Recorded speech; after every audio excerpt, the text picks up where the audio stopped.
या देवी सर्वभूतेषु शक्तिरूपेण संस्थिता नारायणी त्र्यंबके गौरी नारायणी नमोस्तुते।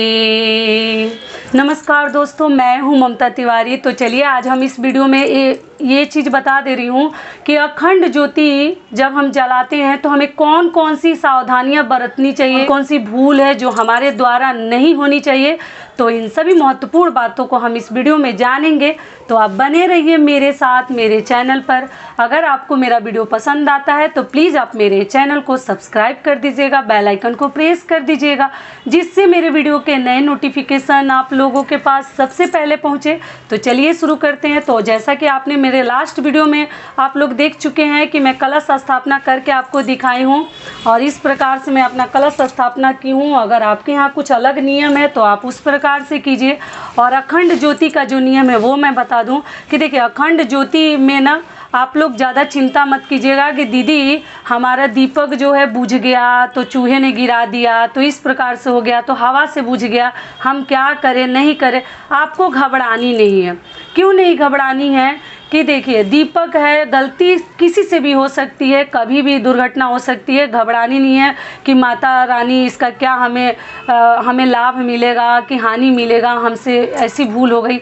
आप लोग बिल्कुल मत घबराइएगा। होता है जब हम कुछ कार्य करते हैं ना तो उसमें थोड़ा बहुत गड़बड़ी हो जाती है, कुछ ना कुछ हमसे भूल हो जाती है, जिसकी हमें बिल्कुल चिंता नहीं करनी है। ठीक है, तो आपको क्या ध्यान रखनी है कि ये दीपक जब आपका जल रहा है ना तो बीच बीच में उठकर आपको देखनी है।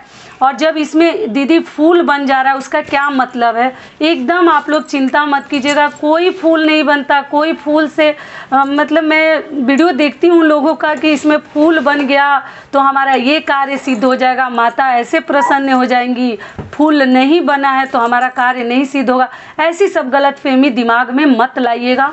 बाती के ऊपर, तेल के ऊपर सब डिपेंड करता है। बाती सही है, सही कपड़े की है, सही रुई की है तो फूल बन जाता है, नहीं बनता है तो आपको चिंता नहीं करनी है। यही चीज़ मैं आपको बता दे रही हूँ कि फूल बनने का मतलब क्या हुआ। आप लोग बहुत पूछते हैं, ऐसा कुछ नहीं है।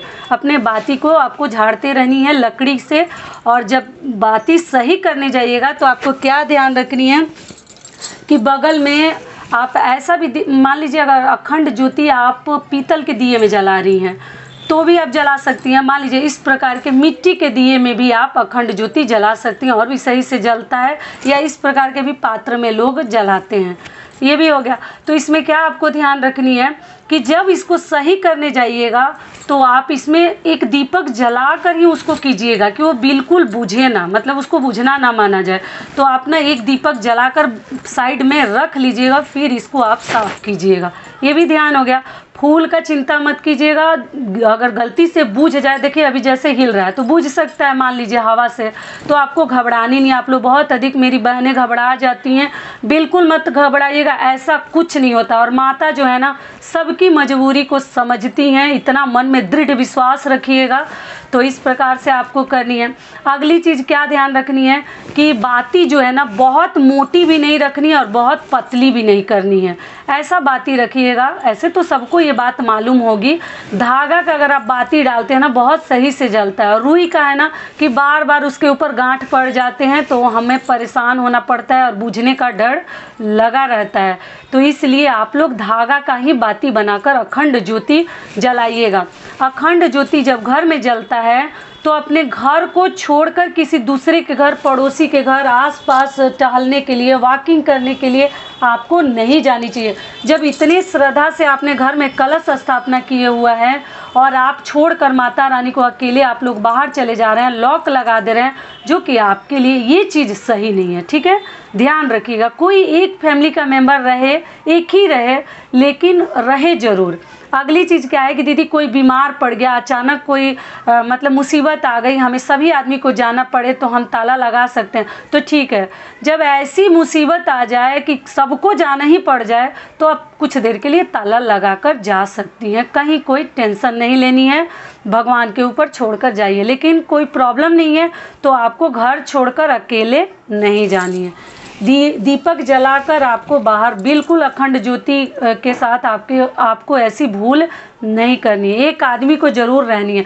अगर हम कलश स्थापना करते हैं तो हमारे घर में माता का निवास हो जाता है 9 दिनों तक, 10 दिन, 9 दिनों तक, नौमी तक माता हमारे घर में, जैसे लगता है ना कि सच में कोई आया हुआ है, अतिथि। तो उस प्रकार से माता हमारे घर में रहती है, उनको कभी अकेला छोड़कर आपको नहीं जानी चाहिए।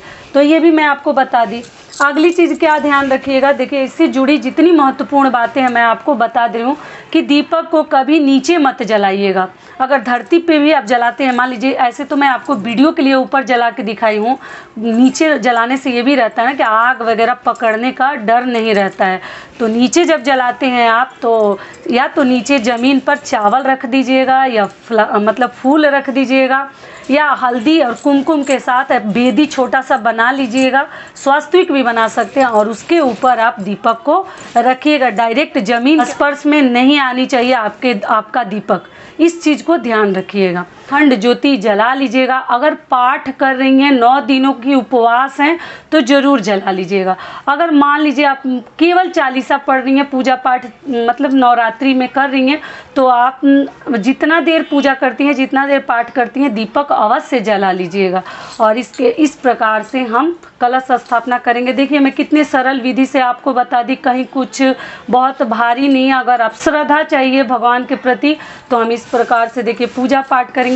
इसमें भी लोग कई प्रकार के चीज़ें बोलते हैं, ये डाल देते हैं, इत्र डालते हैं, शहद डालते हैं, पता नहीं मुझे तो, लेकिन हम लोग कुछ नहीं डालते हैं। दीपक में, शनिवार के दीपक में तिल डालते हैं, लेकिन इस प्रकार से जो भगवान के लिए हम दीपक जलाते हैं, हम लोग कहीं कुछ नहीं डालते हैं। केवल तिल के तेल का आप जला सकती हैं या आप घी का जला सकती हैं, अपनी क्षमता के अनुसार आप कर सकती हैं।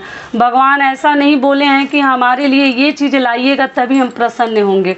तो यही सब हमारे अखंड ज्योति दीपक को लेकर जो ही आप लोग अगर नवरात्रि में जला रहे हैं, तो यही सब महत्वपूर्ण बातों का आप लोग को ध्यान रखनी है। तो यहीं तक का था हमारा वीडियो। आशा करती हूँ, उम्मीद करती हूँ कि इस वीडियो से आप लोग को बहुत अधिक लाभ मिलेगा। फिर मिलती हूँ एक नए वीडियो में, तब तक के लिए नमस्कार। स्वस्थ रहिए, सुरक्षित रहिए, और जहाँ कहीं भी रहिए खूब खुश रहिए। और एक बार प्रेम से बोलिए माता रानी की जय।